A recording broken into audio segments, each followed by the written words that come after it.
Friends, welcome to my channel.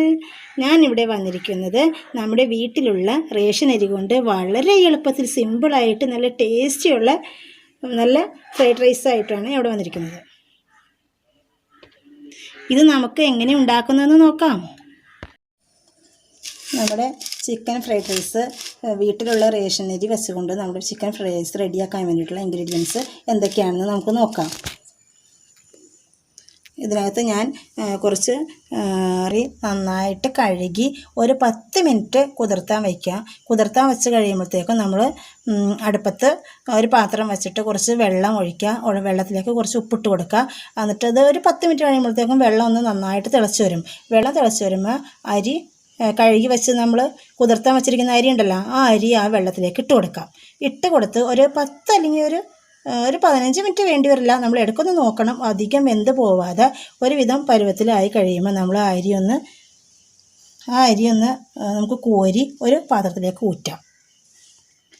ഞാനിവിടെ കുറച്ച് carrot, ഒരു 2 ചെറിയ ക്യാരറ്റ്, ഒരു ചെറിയൊരു പീസ് ഇഞ്ചി, പിന്നെ ഒരു 2 പച്ചമുളക്, ഒരു ചെറിയൊരു സവാള, പിന്നെ ക്യാപ്സിക്കം, കുറച്ച് വെളുത്തുള്ളി, ഇതെല്ലാം ഇവിടെ അരിഞ്ഞ് വെച്ചിട്ടുണ്ട്.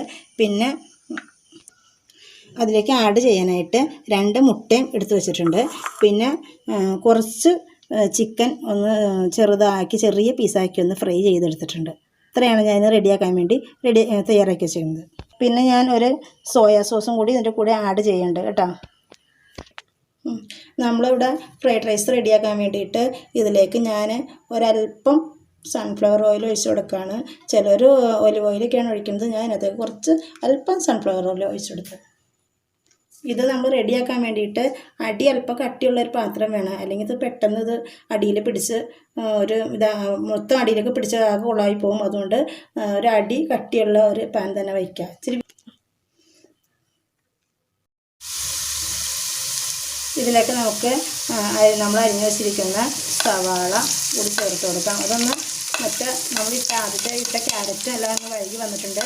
അതൊന്ന് മൊരിഞ്ഞ് വരുമ്പോഴത്തേക്ക് നമുക്ക് സവാള ചേർത്ത് കൊടുക്കാം. നമുക്ക് ഇതിലേക്ക് ഒരല്പം ഉപ്പ് ചേർത്ത് കൊടുക്കാം. ഉപ്പ് നോക്കി വേണം ചേർത്ത് കൊടുക്കാൻ. എന്താണെന്ന് വെച്ചാൽ നമ്മൾ ചോറ് ഫ്രൈ ചെയ്യാൻ വേണ്ടിയിട്ട് അടുപ്പിൽ വെച്ചപ്പോൾ തിളപ്പിച്ചെടുക്കാൻ വേണ്ടി അടുപ്പിൽ വെച്ചപ്പോൾ അതിനകത്ത് കുറച്ച് ഉപ്പ് ചേർത്തതാണ്. അപ്പോൾ കുറച്ച് ഉപ്പ് ചേർത്താൽ മതി. ഇനി നമുക്കിതിലേക്ക് ഇതൊന്ന് മൊരിഞ്ഞ് വന്നിട്ടുണ്ട്. ഇതിലേക്ക് നമുക്ക് ക്യാപ്സിക്കം നമ്മൾ അരിഞ്ഞ് വെച്ചിരിക്കുന്നത് ചേർത്ത് കൊടുക്കാം.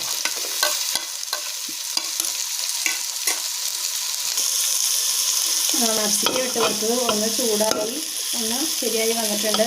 ഇതിലേക്ക് ഞാൻ ഒരു പകുതി തക്കാളി, അതായത് അതിൻ്റെ ഉള്ളിലെ കുരു കളഞ്ഞിട്ട് ബാക്കിയുള്ള ഭാഗം ഒരു ഭാഗം മതി, അത് ഞാനിവിടെ ചേർത്ത് കൊടുക്കുന്നുണ്ട്.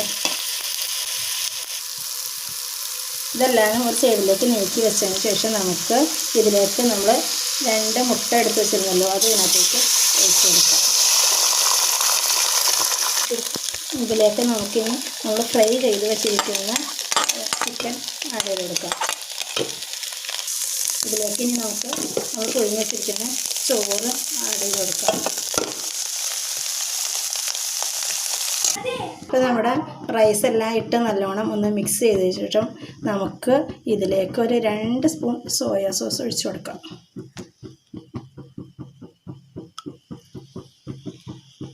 നമുക്ക് ഇവിടെ പൊടിച്ച് വെച്ചിരിക്കുന്ന നമ്മുടെ കുരുമുളക് പൊടി ആഡ് ചെയ്ത് കൊടുക്കാം. ഇതിലേക്ക് നമുക്കൊരു 2 സ്പൂൺ വിനാഗിരി കൂടി ചേർത്ത് കൊടുത്താൽ ഒരു പ്രത്യേക ഫ്ലേവറും നല്ലൊരു ടേസ്റ്റും ആയിരിക്കും. സൂപ്പർ ടേസ്റ്റിലുള്ള ഫ്രൈഡ് റൈസ് ഇവിടെ റെഡി ആയിട്ടുണ്ട്. ഇത് നല്ല ടേസ്റ്റാണ്. ഇത് നമ്മുടെ എളുപ്പത്തിൽ നമ്മുടെ വീട്ടിലുള്ള അരി കൊണ്ട് പെട്ടെന്ന് റെഡിയാക്കാൻ പറ്റിയ കുട്ടികൾക്കൊക്കെ വളരെ ഇഷ്ടപ്പെടുന്ന ഒരു റെസിപ്പിയാണിത്. ഇത് എല്ലാവരും ട്രൈ ചെയ്ത് നോക്കണം.